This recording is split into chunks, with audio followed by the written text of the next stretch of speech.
How's it going?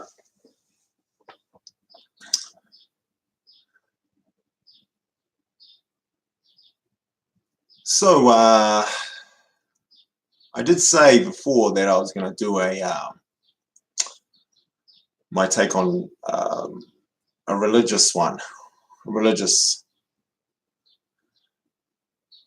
outline, my views on religion. But I thought it's kind of been done, it's been done before. So as my title for this one was, what's the title on this stream? I've forgotten. It kind of has a religious content to it anyway, right? So let's go off on this subject. So it's like stories, how story governs us, and how a story that is not true is a story that we still follow. So a fictional story, a story that is just not true, we build from that story as a human being. We're able to build from that story, whether it's true or false. It's falsified. We can falsify the story, or we can't even prove that the story is true, but that doesn't matter. It doesn't matter that it's not true. This is what we're going to do. Fascinating. It's fascinating, right? Like the hat. If I wear a hat at the table, I can wear it all day long, wear it whenever. Wearing the hat at the table from a story or from history is a problem now in that moment, and it requires realizing it and action, and me telling you to now not do what you're doing, or telling myself now not to do that at this particular moment. Whether the story's true or not, whether it means you're respectful or all these words or not, it makes no difference. You want the hat off now. I'm angry, I'm frustrated, I'm annoyed, you're not following it, because that's something I inherently agree with or believe or follow, or something requires you to do that. Yet we both know it makes no difference at all. And it's definitely ridiculous. It's a ridiculous thing to suggest that I take my hat off. And then that's just one piece. And then we go into fictional stories. Things that are simply not true. They are so far-fetched. We can go to Jesus if you want. We know the story behind him. Even if he's a true person, it makes no difference whether he's true or not. The story is the story, right? It makes no difference. The story is just not true. Yeah, the virgin, born of a virgin mother, okay, 99.999% not true. Just it isn't. But fiction from that piece, right? That's fiction. To any other act of the story. The same as the Bible is the word of some entity or some fiction, just not true. But that does not matter, right? Because the story is enough for us to follow, to work with, to use for what we would argue is good or evil. It makes no difference. We can use that same analogy and we can use it and say, no, it's a great guide in life. We can follow the stories and they resonate well for us, but not too well for the others, depending on how far we want to take it. It's an awesome vehicle to be able to get a herd together and pull the herd any way we want off the back of that story. And it's fascinating, right? It's fascinating. I even go further than this, right? With fictional stories. So religion was a piece, and fiction. People don't like hearing that it's fiction, but okay, it makes no difference whether you like it or not. And even culture, right? So we go culturally. Apparently, my mother has a heritage, has culture to her, which is Maori. She's a Maori culture, identifies as Maori, right? I struggle with that because I don't get it, but apparently we're labelled as a from a cultural base, and that Maori, or has such a story to it that it's a culture story that you can be brought up in an environment. So my father is not Maori, and my mother is labelled as ancestors in that and Maori. My father has an equal amount of ancestry. He is Irish ancestry with some English and with all sorts of stuff. So is my mother. My mother has, but there's a Maori piece in there. Her father and her mother, but there's other pieces joined in all the way back, which you can trace if you want to. But that piece is locked in, and me growing up, or me and my brother,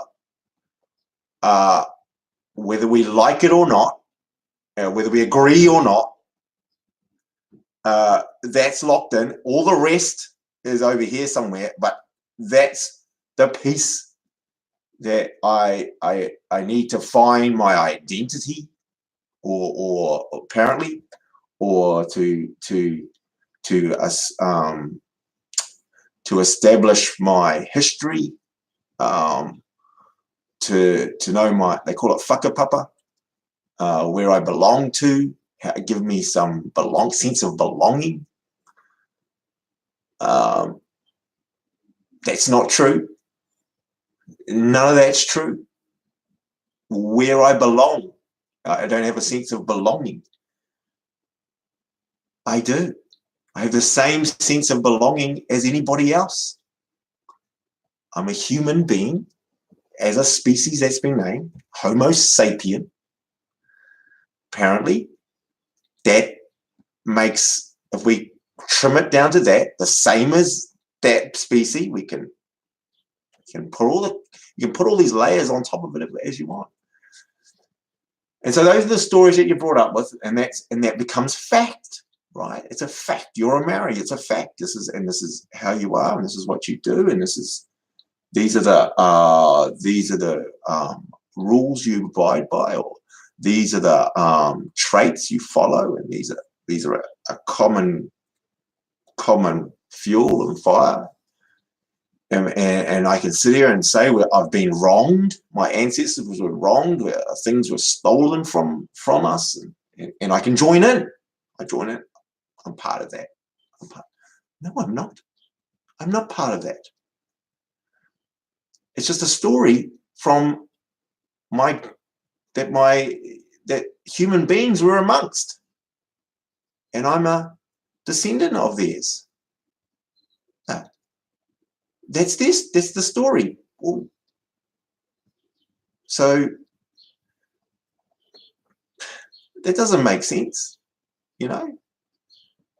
And because you grow up, you say you like it and you enjoy it. You know, it's back to the religion. It's like going to church. You can enjoy the church. You get to talk to people while you're there, and there's little pieces in there that you enjoy and you remember from back.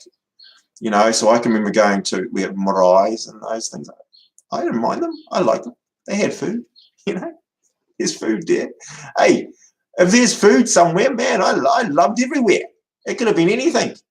You know, you throw food in the mix, food and people to laugh at. Hey, I'm good. It could have been anywhere. I could be in bloody Israel doing the exact same thing, and would have, you know, I'd be what am I? You know, am I Israel? Am I Jewish or something? I can associate with that and say, you know, these are your roots. This is what you are. You are this, and that's your identity, and feel very good about it and conquer the world with it.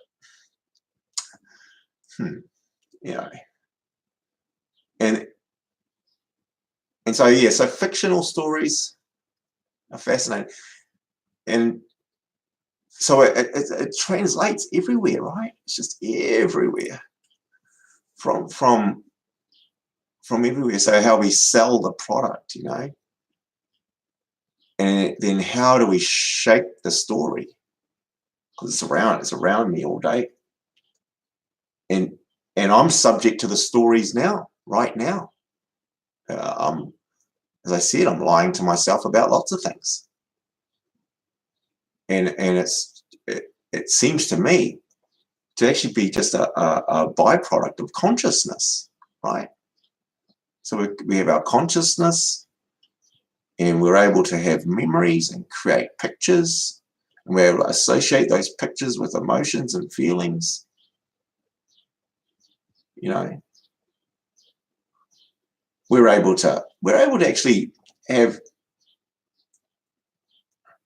That's interesting. So we're able to have food, right? So if I eat, we can actually have, I eat this food, and someone else will find that food disgusting, right? It will, for whatever reason, a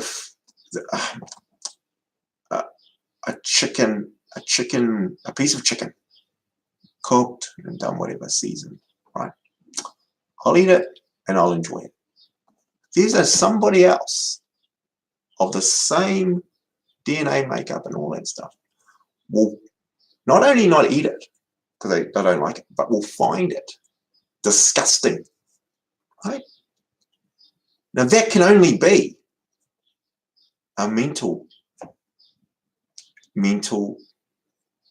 piece that's flowing into a feeling of feelings are created into disgust feeling. So either the mental pictures from back in, didn't like a chicken, or whatever the food group is, right? There's a food group out there. There's a food group out there that I find disgusting, right? Well, that's conjured up just from the thing, from the food. So I've conjured up disgust, right? Disgust, it's now, look, I've got this whole thing. My wife does it to lots of food groups, right? So that channels down to the food groups because they're disgusting. What's awesome about that, right, is we can actually, you can actually take that disgust feeling and not have it associated to food or touch or smell. You can actually create the same disgusting thing in your head about something someone done, or you can actually do it about somebody else. So I can sit here and I can find another race, another human, disgusting. Haven't met them. All we've done is heard about them, got some story. Here we go. So give me the story. So from the story, I can project that story and create enough in my mind to now find that human over here that I've never seen, never touched, never thought of, or even animal, human or animal, I can find it disgusting. So disgusting that I'm willing to get means to say, let's eradicate them. Right? On a story. On a story. So we can have a story layered with just these people are doing killed one of our children. What? It helps that I already find them disgusting already, right? So got that image up in there. Already have the whole, you know, they don't believe some of the things I believe. They're not married. They're not some of that. So that's a good start, right? So, and what's the next piece to add on top of that? Because I already find them disgusting just on those three. Never met the guy, the person. Never seen one in real life. But already from the stories only, got that disgust. In fact, it was my mother and father telling me how disgusting these people were. So I'm never ever seen one, touched one, seen one, but already learning disgusting and what that means and how that feels. Makes me feel horrible, ready to kill whoever I can. So based on this story, I can create emotions that are so strong and so powerful in a group and in a herd. From a generation, we can get that clump, get them already, all right, and add more things to that story that are not true at all. Not one piece of that is true. It's actually true. Whether they killed the girl or not doesn't matter. Maybe the killing of the girl was true. Okay. One piece out of the frickin' 10 layers. We go there and are quite ready to not only kill and die. So I'm prepared to kill you and die for it. Right? I go there because killing and you guys died, who are my friends and people I like. Seeing them die might even get me more into it. It's fascinating. And now it's all on. Doesn't matter. Because we came to kill you guys and you killed one of us. Oh wow. I'm ready to die now. I'm ready to die for that. I'm ready to die for that fictional story based on that stuff. And whether you want to or not, whether you're in on it or not, doesn't matter. Because you're just caught up in this spiral and wars carry on. And we go, well, religion caused those wars? Maybe not. The stories can be used in any way you want, any of those stories. It's more the human disposition of stories and how we purpose those stories. That's interesting. Then. What have we stumbled upon there? So regardless if we have religion or not, so that's a debate that people will make, that no religion would be better off without religion at all. That's probably not true. We would probably be the same. We just follow a different story, right? That's just the story that's there. You take that story out, we'll throw another one in. We're throwing another story in there, you know.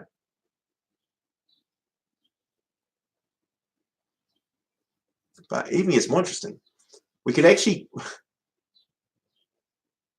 the story's so compelling, we could actually take humans out of the story.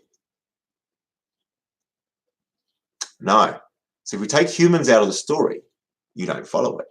We don't follow it. Yeah, that's right. I was just thinking of having, if we had, if I told you a story about your cat, the cats, the cats and replaced cat with human. So the cat, there was a cat that was born without a there was a cat born without a tomcat father. So if you're listening, it's the same story. Instead of a human, it's a cat. They're cats. Cats were there. Cat community. This cat had a baby cat, a kitten, but they whispered around, and there was no tomcat had been. So that cat is now a divine cat, and then that cat is a humble cat and realizes the other cats are a bit hungry, and it did a couple of supposed miracles. Got some cat food,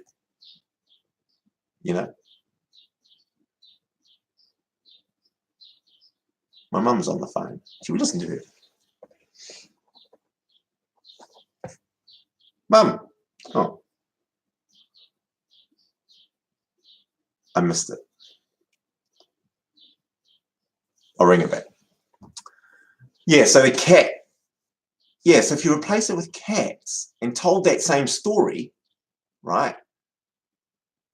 We're not following it. We're not following that story, are we? As humans. So the beings. So that matters. So as long as it's human, all the stories that we follow generally have humans in it. The dog does this. Same story. They had a dog, really, really clever dog. Not following that. Throw a human in, that works. Fascinating. So what do we do, right? So what do I do? Got all these fictional stories around me that just aren't true. And we keep wandering around. I keep getting up and eating what I'm going to eat and drinking what I'm going to. And that's what they start doing, right? They start doing these whole meaning of lives and all that sort of stuff, and purpose and all that sort of stuff. Yeah. I mean, I get into the universe and stuff, and I'm fascinated by the numbers that we can conjure up of how distance. You go how long the sun or the star called the sun burns for, and it's an awesome number, right? And then the size of it and all that sort of stuff. But that's just nothing.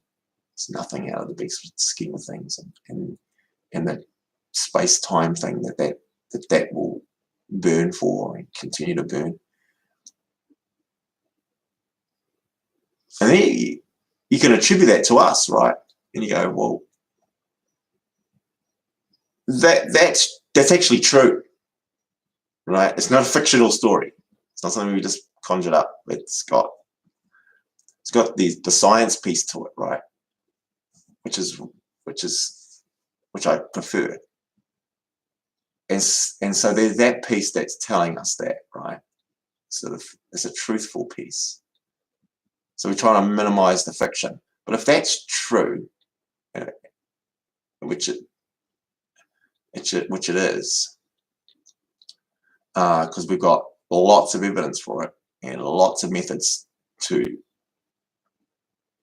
reduce the human bias for it, which is perfect, right? We reduce the human bias because we're not good enough, and we lie to ourselves so well, and fiction is what we're good at. Fictional stories is what we're better at. So we use science to reduce the fiction, and it's repeatable and measurable and stuff. So we have those bits in there. So then you go, well, that's the liberating part. When you start getting these big numbers, and then you go into evolution, right? And you realize that the human species has been around I think they're in the 70,000 years when we were in a cave, right? And there's heaps of evidence for it, lots of stuff. So, and they use that as a timeline, right? And then that's all of it. That's all the storytellings got from telling a story in a cave to telling a story here of whichever dialect of communication you had at that point and what level of memory and stuff you have. So if you do that and realize that, you can actually go back, if I go back just 3 generations, what's that, probably 150 years or 180 years or something, bugger all. Even in that, everything that's happened up to now within what we can work out from history books, from evidence, from measuring bones and formulating stuff of that nature. We can go back and all that put together, every war, World War I, World War II, all the stuff, and we go back. That's like a second in all of it, right? And through those, there was a whole life. There was a life of this person, that whole life, and that person's life, which you zoom in on, you go, well, that's a fraction of that life and the lives of everyone that around him. They fought and died or believed intrinsically in the story that was told, right, to get them to that position,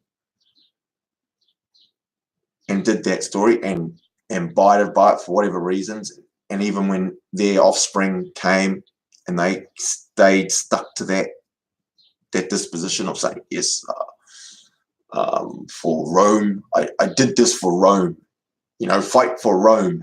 We use Rome as one. It's a good one. So we've got Rome, the Roman Empire, right, was built on those stories, and then having a community and fighting for the right. Let's go down there and we've got an army. We've got the Roman army is doing those bits. And through that, and their ancestors still connected even now to little bits, but it's all, none of it's relevant now. It's so thing. So those guys are saying this will last, this will go on forever. The story is there in an archive somewhere, in a shelf, and some of the reminiscences of it still, because we're able to, we keep going back if we want to, or generations, or people will take us back. But in general, it's out. It's totally gone. The Roman Empire. It's mentioned, and if you happen to be a descendant of it, you feel good for a little bit. Oh, yeah, my great grandfather was Caesar's friend or something.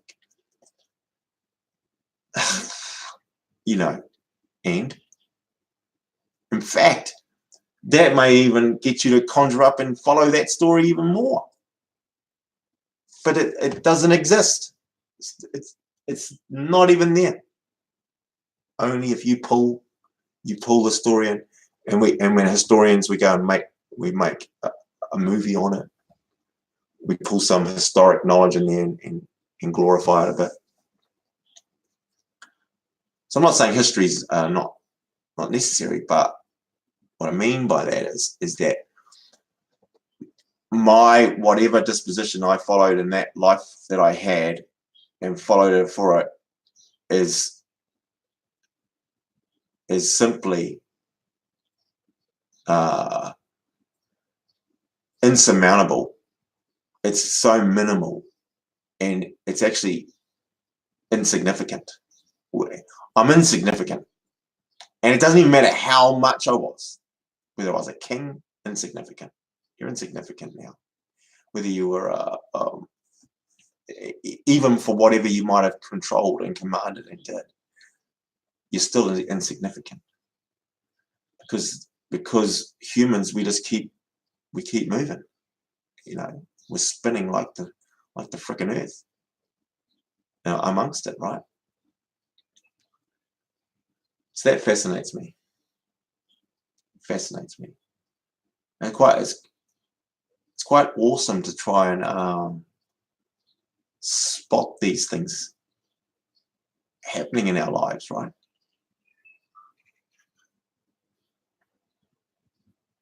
Which is why I love the process of questioning and figuring stuff out. I guess that interests me within the brain, right? So yeah, so that's my take on storytelling for the human race. And getting rid of religion, I don't agree. It's interesting, right? You know, I agree it's not necessary. But I don't agree that if it wasn't there, we would just have another story in place of it. So, I mean... Interesting question, Steve. Yeah, so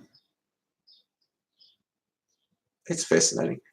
Can we take that? So if we go, if that's the case, if we go interesting, if that's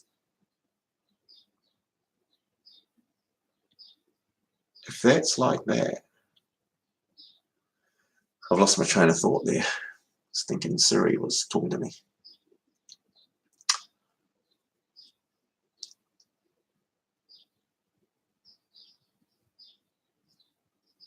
So yeah, and look, there's not a lot we can do about it, right? It's just awesome to be aware of it, I think. Just how fiction shapes our politics. Politics are built on stories. It's awesome. It's quite liberating.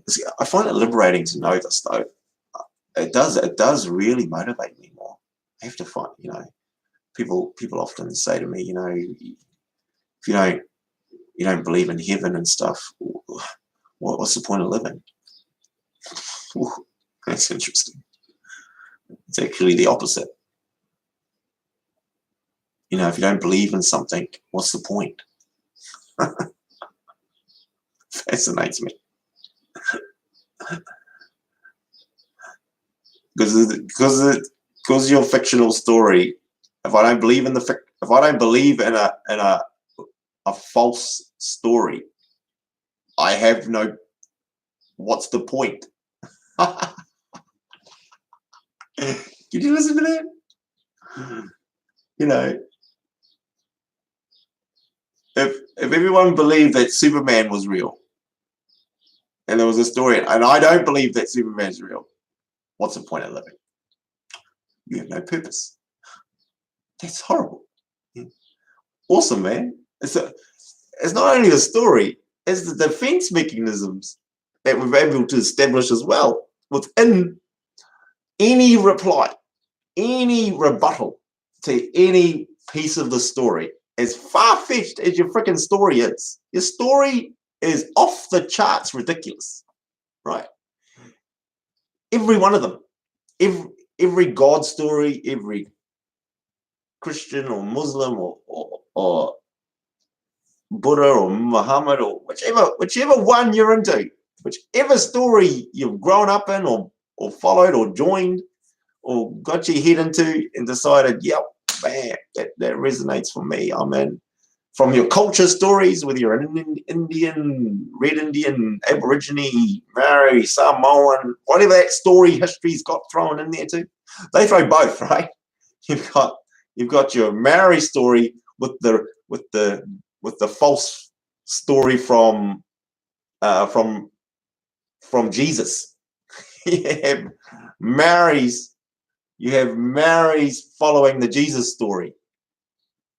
There's a Maori priests.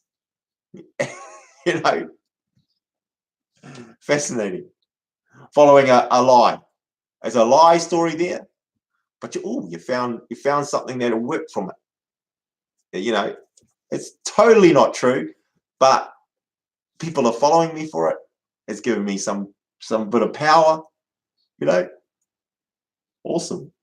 Totally not true, Doesn't matter. And you convince yourself that this story is true. And then when someone says the story is not true, and then goes, look, it's not even necessary, it's not even required, and then it could be some really good logic to that. It's actually, the logic is, oh, how could you live? Why bother living? You know, what's stopping me from killing everybody? Because if you don't believe in God, you will kill someone. I haven't killed anyone yet. In fact, I kill less. You guys got your group together. You guys can stick your story and decide that this guy doesn't. In fact, you're more likely to kill me than I am to kill you. I'm actually more agreeant with humanity, if you want. I'm quite okay to, you know, didn't need the God piece. I went, I won't kill you. Okay, that was enough. You didn't have to give me any more than that. You didn't need to say, if I don't kill you, I'll go to heaven.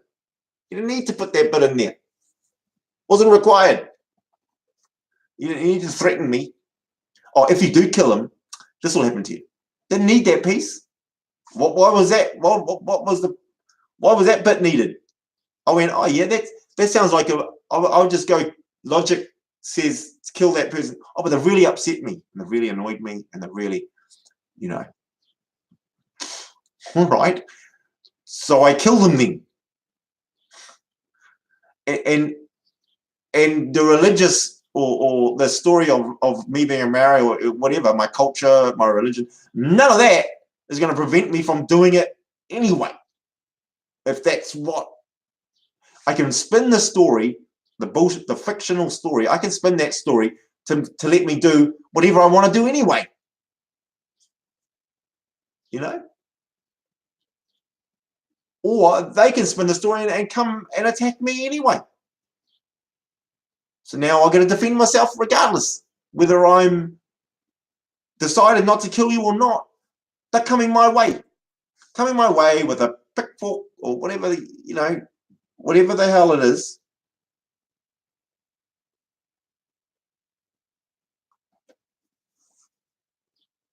You know, but come with a pitchfork, and then all my beliefs go out the window. Right? No matter what I believe. Well, no, thou shalt not kill. A pitchfork's about to get thrown into my face, and it will probably kill me. Oh, I can dodge it. I can just, hey, excuse me, sir. What are you doing? Oh, that's fucking. That's not a great system. So thou shalt not kill. Throw that out the window, because I'm in. You know, we're back to the survival. Kill or be killed. All right. So, you know, so I get how those things come about. And when we just use it in different systems now, right? So not too many people are around trying to kill me right now. The laws are reasonable enough. Society's reasonably enough. Half the things I said now, I would have been killed for 300 years ago. I contemplate that. So pretty confident I wouldn't be saying it. And if I did say it, then I wouldn't have lasted, you know. I guess that's the sum total. And who cares anyway, right? That guy's gone, that guy's not gone. These ones that are left, the ones that are left, keep following the system. It's called harmony, right? Yeah. And what I'm getting a little bit more interesting. So we have the old stories that we followed, and they're fictional. We've got what stories that are fictional now. What's not true now? There's so much, right? So much that's not true now. You think, no, that's all there is. Just that. Politics. Oh yeah, but we know politics. They lie all the time. All right. So that's it, is it? Doesn't make sense that would be it. Fiction's everywhere. I heard that we go money. you know, money's fictional. It's what the hell's money? You know, that's a fascinating one. It's a real even out sort of thing, right? I was listening. This isn't for me or anything, but I was listening to the one about Hussein, right? When he invaded Kuwait, right? They kill off things. They do whatever to the men and women. Kill those off. Burn stuff that they disagree with. Burn monasteries and mosques or whatever the hell they were into their form. If it wasn't, and replace it with their own Saddam Hussein memorabilia, placards. So they, all the art that had their historic art. So when you take over a country, they destroy that art, burn it. That could have been considered priceless, right? Value to it, burn it, thing. Gold and silver, not throwing that out. Oh, keeping that, right? The gold and the what is it? The currency. Go through the currency, worth nothing, right? Because whatever. But there's American dollars there. American money. Didn't set fire to that. We're keeping that. Out of most of the stuff, that's what we're keeping. Because there's a value in that, but yet that value to who? Right? It's all built on a fictional story too, isn't it? The dollar, the American dollar, is just a bit of meaningless paper. We'd argue that the gold and the silver, what freaking use does that have? You know, you don't build houses out of this stuff. There ain't much of it, but that's very valuable. You've heard the story that it's very valuable. Why? Why the freaking hell is that valuable? What we can gold. Well, science has worked out how to use gold in areas. Yes, it has a mineral, but no more minerally use than I mean, fossil fuels have power the engines. I mean, metal is a resource. I mean, trees, a lumber has a resource. But you're burning that shit down. Burn all that. Burn the freaking stuff down. Keep this piece of gold. It's a bit of metal.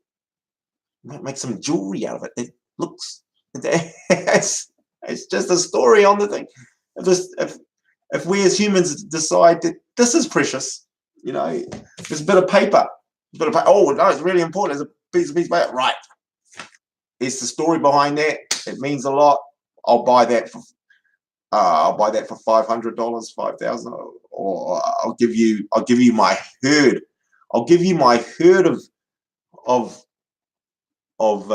sheep or beef or whatever the hell I've got.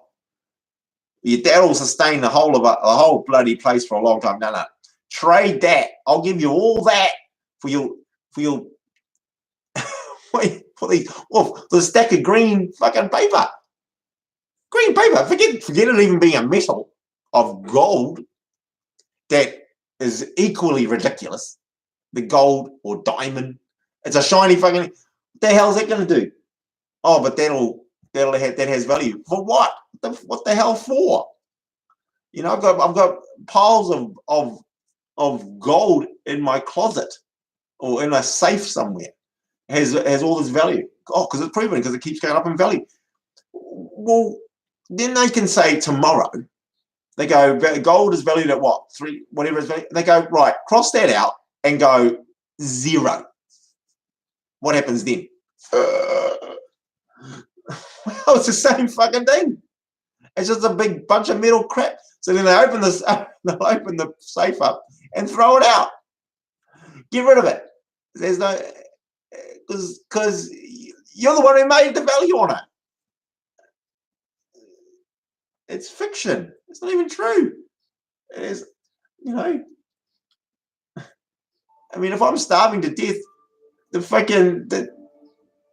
The pineapple has the most value. That the gold bar has none. The gold bar will never have anything of me to get me somewhere. What do you mean? It's just so far down the. It's just so ridiculous. Gold, silver, notes with a number written on it. Here you go, mate. So give me that herd. Give me 7 women, 2 of those. Give me all that stuff. Here you go. Here you go. Here's this $1,000 note. We're good.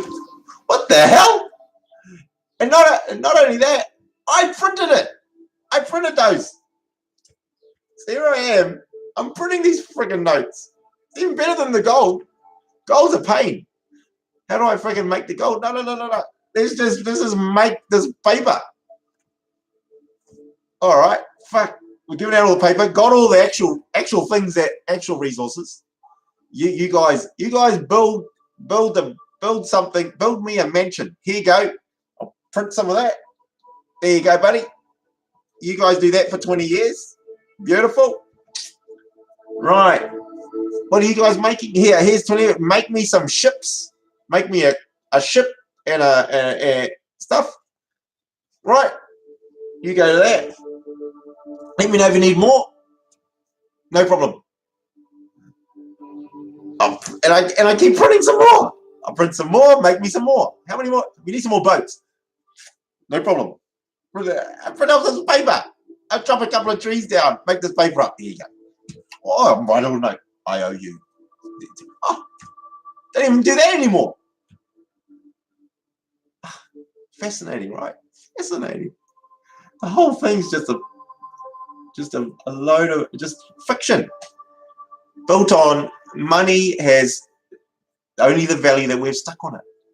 It's awesome. It's awesome. Awesome stories. Story of how we came, how we ended up in this position, and how we're sitting here now. And I grow up and I follow that system. I've got the digital one. It's beautiful, right? So I just go to the bank and just add a couple of zeros to that. We're in a bit of trouble. How should we? Oh, we haven't got any money left. How should we fix that? All right, hold on. I'll do this. Add 3 zeros to the. I know it's got 0, so I'll just throw a number in there. Ooh, now we have $3.6 billion right now. Now, anybody going to dispute that? Who's going to do the math on that? Go to my bank account right now. They write 3.6 billion in my bank. Just write that number down, put it on there. A couple of days go by. I'd like to draw out, a couple of million. Let me have a look.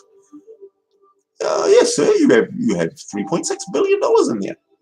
Here you go, sir. Here's 1 million, 2 million. Would that be all, sir? Oh, no, that'll be sweet. Just send it round.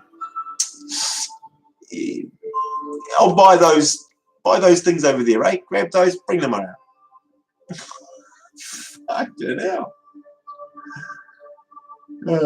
Oh no, you can't do that. The place wouldn't survive. It would collapse. The system would collapse. Really? Whatever. It's getting printed every day, all day. Oh, what an awesome story that is. So money's not true. Yeah.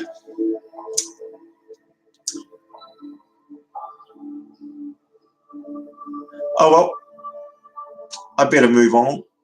Keep it on.